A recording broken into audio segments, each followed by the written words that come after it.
Selamat pagi untuk kita semua. Saya Maria Florida Ture, NIM 200111843 dari program studi PG PAUD kelas 2B. Di sini saya akan menjelaskan review materi mata kuliah Hukum Perlindungan Anak pertemuan kedua hingga pertemuan ketujuh. Pada materi pertama, saya menjelaskan apa itu perlindungan anak. Perlindungan anak adalah segala kegiatan untuk menjamin dan melindungi anak dan hak-haknya agar anak dapat hidup, tumbuh, berkembang, dan berpartisipasi secara optimal sesuai dengan harkat dan martabat kemanusiaan. Selanjutnya, pelatihan konveksi hak anak dalam pencegahan dan penanganan kekerasan dan eksploitasi terhadap anak. Pertama, konveksi hak anak yaitu instrumen internasional yang diklarifikasikan oleh Indonesia pada tahun 1990. Konveksi ini dapat dibagi menjadi 8 kultural, yaitu langkah-langkah implementasi, definisi, prinsip-prinsip, hak sipil, kebebasan lingkungan keluarga dan pengasuhan alternatif, kesehatan dasar dan kesejahteraan pendidikan, pemanfaatan waktu, luang, dan perlindungan khusus. Kedua, konveksi hak anak memiliki 4 prinsip, yakni yang pertama, non-diskriminasi secara rinci diperjelaskan pada pasal 2 ayat 1 yang berbunyi, negara-negara peserta akan menghormati dan menjalani semua hak yang diakui dan terkandung dalam konveksi hak anak. Kedua, kepentingan terbaik, yaitu bahwa dalam semua tindakan kepentingan yang menyangkutkan anak yang dilakukan oleh lembaga-lembaga kesejahteraan sosial pemerintah maupun swasta yang terjadi pada pasal 3 ayat 1 yang berbunyi tentang hak dan kewajiban terhadap anak atau konveksi hak anak. Ketiga, kelangsungan hidup, tumbuh dan berkembang, artinya negara peserta mengakui bahwa setiap anak harus memiliki hak yang melekat atas kehidupan.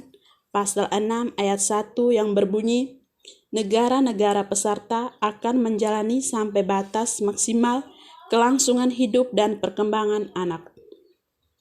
4. Penghargaan terhadap pandangan anak. Pasal 2, maksud prinsip ini adalah menghargai pendapat anak yang berkaitan dengan hal yang menyangkut kehidupan anak.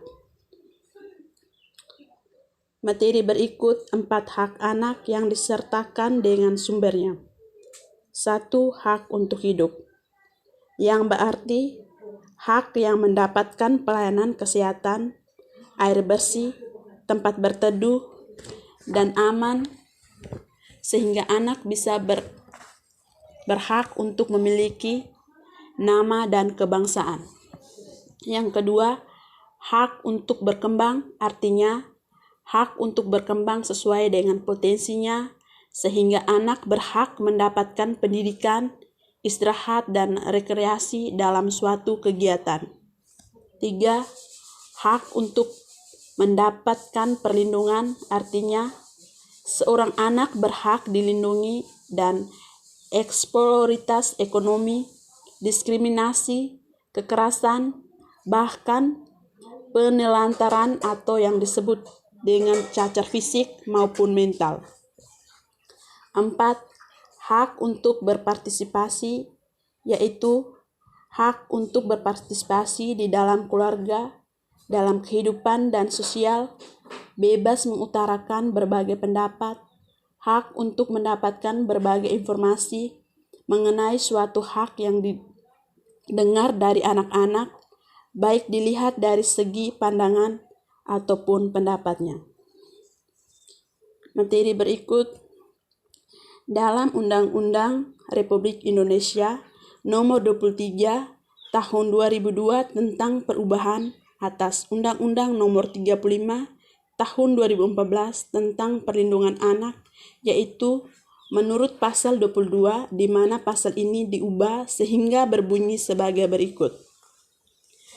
Negara, pemerintahan, dan pemerintahan daerah berkewajiban dan bertanggung jawab untuk memberikan dukungan sarana, prasarana, dan angka sumber daya manusia dalam penyelenggaraan perlindungan anak.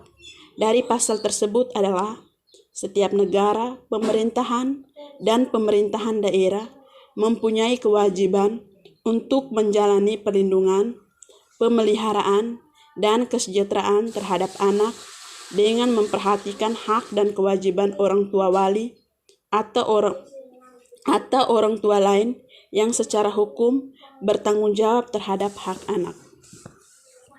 Kekerasan pada anak adalah setiap perbuatan yang dilakukan pada anak sehingga dapat menyebabkan anak sengsara atau menderita baik secara fisik, psikis, seksual, dan atau terlantar. Bahkan kekerasan pada anak tidak terjadi hanya di lingkungan, melainkan keluarga saja, tetapi juga terjadi di lingkungan sekolah atau di lingkungan sekitar lingkungan masyarakat. Di sini saya akan menceritakan sedikit pengalaman saya yang berkaitan dengan Undang-Undang Perlindungan Anak. Pengalaman saya adalah saya pernah baku debat dengan guru saya pas kelas 2 SMK. Debat karena saya belum puas dengan jawaban pertanyaan saya sehingga guru saya menampar saya, dan ketika guru saya menampar saya langsung mengajukan masalah tersebut kepada kepala sekolah saya. Dan kepala sekolah saya menangani masalah tersebut.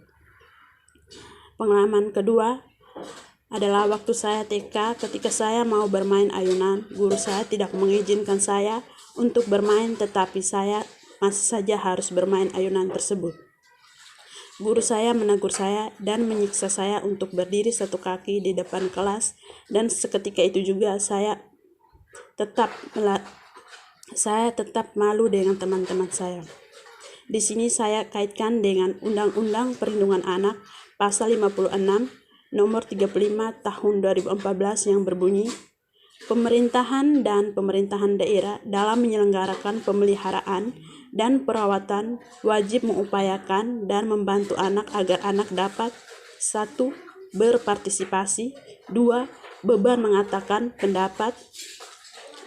menyatakan pendapat dan berpikir sesuai dengan hati nurani dan agama, 3. Bebas menerima informasi lisan atau tertulis sesuai dengan tahap usia perkembangan, 4. Bebas beristirahat dan berkumpul, 5. Bebas beristirahat, bermain, berekreasi, bekerja seni budaya, 6. Memperoleh sarana bermain memenuhi syarat kesehatan dan keselamatan. Sekian materi dari saya, semoga bermanfaat untuk kita semua. Selamat pagi.